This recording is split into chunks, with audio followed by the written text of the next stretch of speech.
Hi, welcome back to the section regarding configuration in Salesforce.com.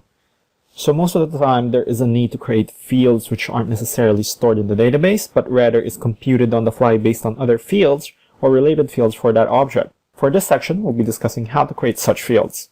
So we are going to create formula fields.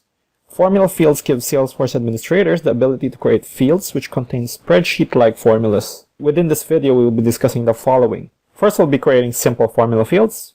Next, we're going to be creating advanced formula fields using the advanced formula editor. And next, we're going to discuss how to create default value formula for non-formula fields. So for our example, we'll be creating formula fields in the account object. One, computing average revenue per location. One would be creating the expected commission for a particular user. Next, we'll be discussing how to specify a default value for a custom field in the accounts object. So first off, we'll be creating a formula field using the simple formula editor. The simple formula editor allows us to create simple formulas from other fields. So to start off, let's just go to the setup menu. Let's go to customize, click on accounts, and click on fields.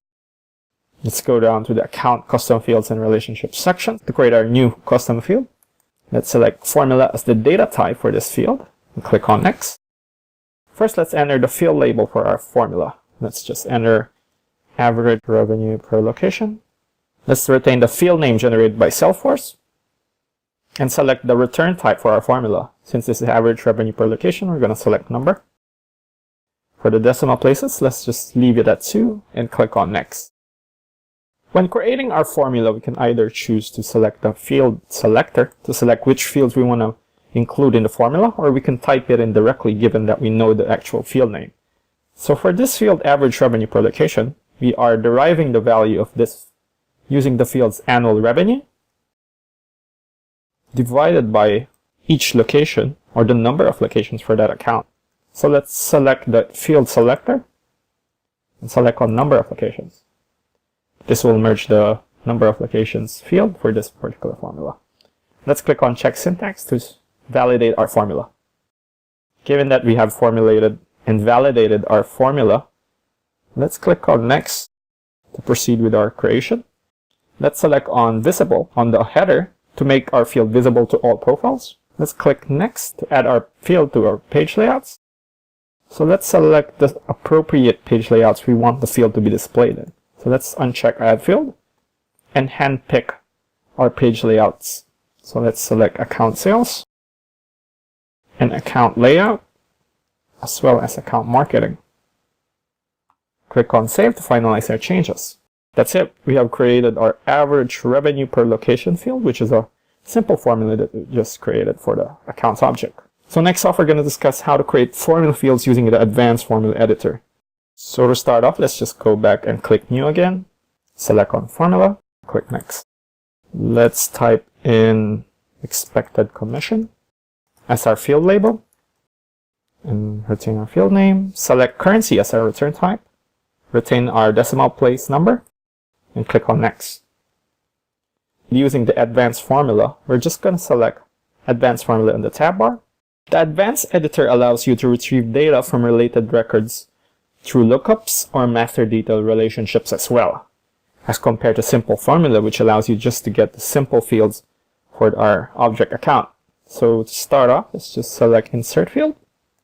So first off, we want to select the department name for our account owner of this particular record. So let's select account, select account owner, drill down to the next couple of fields and select department and click insert to insert our field. So aside from inserting fields, we can use different pre-built functions available on the formula editor to manipulate the values from the fields or to compute static values alone. So in this example, we'll be using the department field for the owner to determine whether a commission can be made for the account. So let's enter the formula if. Let's check if the department owner is equal to sales. Let's select the average revenue per location field that we just created earlier. Click on insert. Let's multiply that by our commissions calculation, which is 10% or 0.10. And let's select the else value for this one. So this means that if the owner is not the department sales, we're going to enter 0 as the value for this expected commission field. Let's just check syntax to validate our formula. Since we have validated our formula, let's proceed to save this field.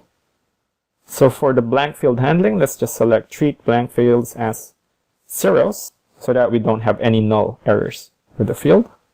And let's click on next. Let's select visible on the column header to make it visible to all of row files.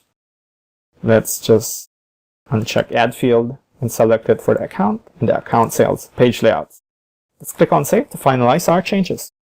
So that's it. We have just created another formula field, but this time using the advanced formula field editor. So finally, we'll be discussing how to create default values for our non-formula fields. So these default values are calculated at point of creation in case the field is empty. So for our example, we'll be creating a new custom field called managing division. So for this new custom field, which is a text field, we'll be creating a default value formula for this field that will be derived from the current user's division as the default value for the managing division for this field. So let's just click on new to create our field. Let's select text. Let's click on next. Let's enter our name, which is managing division. Just select 255 as our length, retain our field name. Let's go down to our default value section, click on show formula editor. So for this field, we're going to derive it from the current user. So we'll select $user. This is a global standard for deriving the current user's information. So select user. So we're going to select the field where we're going to derive the division of the current user. So select on division. Click on next to finalize our changes. Click on visible to show it to all profiles. Click on next. And then click on save to finalize our changes. So that's it. So just as a recap, we have covered creating formula fields. Formula fields can calculate values dynamically while having the computed value transient in the database. They are an extremely powerful tool for administrators because of the flexibility it offers without requiring the use of custom database triggers. So in this video, we have discussed the following. First, we discussed the creation of simple formula fields. Next, we discussed the creation of advanced formula fields using the advanced formula field editor. And then finally, we created the default value formula for non-formula fields as well. So on the next video, we'll be discussing how to create lookups and master detail relationships.